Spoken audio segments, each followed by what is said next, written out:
ఒక మాటలో చెప్పండి, ఇంపార్టెంట్ అంశం ఒకటి మనం మిస్ అయ్యిందా? సోషల్ మీడియా గురించి డీటెయిల్గానే ఇద్దరు మాట్లాడినప్పటికి కూడా బరి తెగించిన చంద్రబాబు ప్రభుత్వం ఒక్క ఎఫ్ఐఆర్తో అపరిమిత కేసుల నమోదుకు కుట్ర అంటూ చాలా కొత్త టెక్నిక్ ఏదో కనిపెట్టారట సిఐడి వారో మరి ఏ పోలీసులో.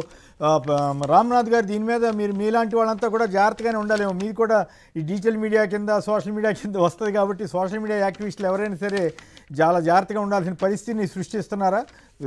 లేదా మానే మీరు ఇందా చెప్పినట్టుగా వాళ్ళని భయపెట్టి ఏదైనా చేయాలనా? ఈ రకంగా ఒకే ఎఫ్ఐఆర్ మీద అన్ని కేసులు పెట్టొచ్చా? ఇప్పుడు కొమ్మినేని గారు మొత్తం ఫేస్బుక్ వీళ్ళకి సంబంధించి ఇన్స్టాగ్రామ్ సంబంధించి యూఆర్ఎల్ పెట్టేసి అసలు ఎవరు నిందితులు ఏంటి అని చెప్పడం లేదు. అంటే ఎవరు కావాల్సింటే వాళ్ళని ఎప్పుడు కావాలంటే ఎప్పుడు అరెస్ట్ చేసుకునే పద్ధతిలో వెళ్తున్నారు. చెప్పేది ఏంటంటే ఎప్పుడైనా కానీ ఫ్రీడమ్ ఆఫ్ స్పీచ్ ను గౌరవించండి. దాన్ని అణిచిపెడితే అది ఒక రోజు బద్దలైనప్పుడు ఎవరు తట్టుకోలేని స్థాయిలో ఉంటుంది.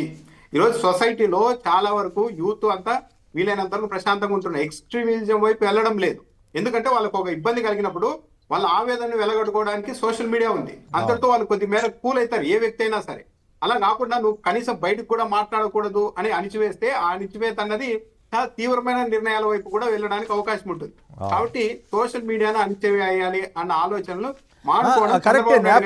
నేపాల్లో సోషల్ మీడియాని బ్యాన్ చేసిన తర్వాత అంత పెద్ద విప్లవం వచ్చింది, తిరుగుబాటు వచ్చింది.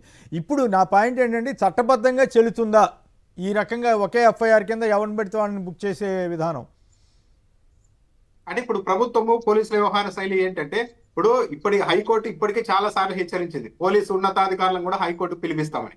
కానీ వాటిని ఏమీ లెక్క చేయకుండా వాళ్ళు కావాల్సింది చేసుకుంటూ వెళ్తున్నారు. ఇది చట్టం ముందు నిలబడుతుందా లేదా అని నిన్న హైకోర్టులో చూసాము. ఆ గంజాయి కేసు పెట్టినప్పటికీ కూడా తక్షణం విడుదల చేయండి అని చెప్పేసింది. అంటే కోర్టుకు అర్థమవుతుంది. కానీ ఆ లోపు మనం చేయాల్సింది చేయాలి, వేధించాలి, వీలైనంత వరకు ఇబ్బంది పెట్టాలి అన్న పద్ధతుల్లోనే వెళ్తున్నారు.